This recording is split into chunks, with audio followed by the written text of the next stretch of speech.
coup, Salim, on fait quoi aujourd'hui? Tournage. Tournage de quoi? Webtalk.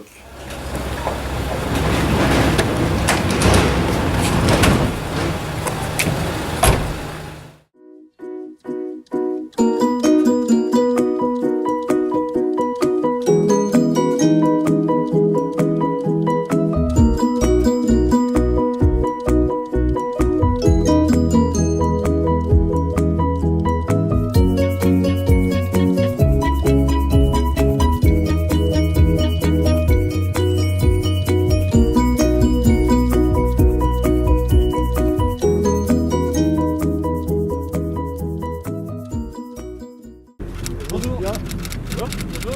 Est-ce que tu peux nous présenter ta ferme et toi-même en quelques mots? Oui, alors donc Julien Sauvé, moi je suis éleveur à Melès, sur la ferme Pradem.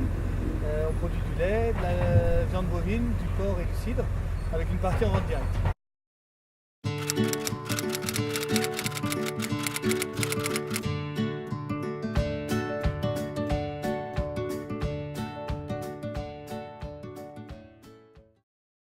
Pour vous donner des chiffres, l'année dernière en Bretagne, on a eu 600 conversions en bio.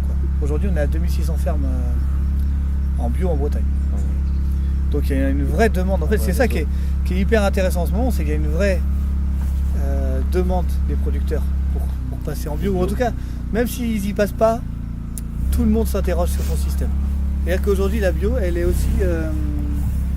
comment dire, elle tire tout le monde vers le haut. C'est pas un modèle absolu, mais il n'empêche qu'on voit bien, on parle que d'environnement, on parle que de changement de pratique, on parle pas forcément de bio, mais on parle d'arrêter le glyphosate, on parle de tout ça. Et finalement, ça c'est des thèmes que nous, on apporte sur nous et les consommateurs qui se préoccupent. Au niveau des banques aussi, c'est facile d'avoir un prêt, c'est plus producteur bio que... Oui, là pour le coup... ils sont assez investisseurs. En fait, aujourd'hui, le monde économique, il est convaincu de la bio. C'est-à-dire que quand avant les grandes surfaces ou les grands complexes agro-industriels, les grandes marques en fait, voyaient le marché de la bio comme un marché de niche, aujourd'hui ils sont dans une logique de marché émergent. Et alors quand ces gens-là te disent je passe de niche à marché émergent, c'est tout autre chose. Ça veut dire que quand ils parlent de niche, ils disent bon ben voilà, ça prendra un demi-rayon, ça fera jamais plus, on fait ça bien parce qu'il faut le faire mais c'est tout. Et quand ils passent à marché émergent, c'est en gros, d'ailleurs c'est ce qu'on a vu dans les 5 dernières années, il y a de la bio à tous les rayons et il y a le rayon bio plus la bio dans tous les rayons. C'est comme ça maintenant à Super U. Et du coup, c'est pour revenir sur ma question qui est intéressante. Vu que le marché bio, ça augmente de plus en plus, est-ce qu'on risque pas que les grands producteurs s'emparent du marché au dépend des petits producteurs? Alors, il faut vraiment sortir de cette logique de grands producteurs, petits producteurs. Et c'est une vision un peu caricaturale de l'agriculture. Il y a des grands producteurs qui font les choses très bien et des petits producteurs qui sont pas trop très vertueux. Donc, c'est pas forcément...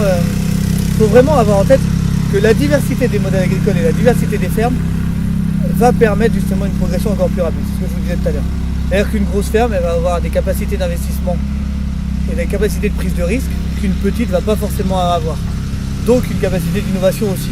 A l'inverse, cette grosse ferme-là, si elle embauche, si elle a investi,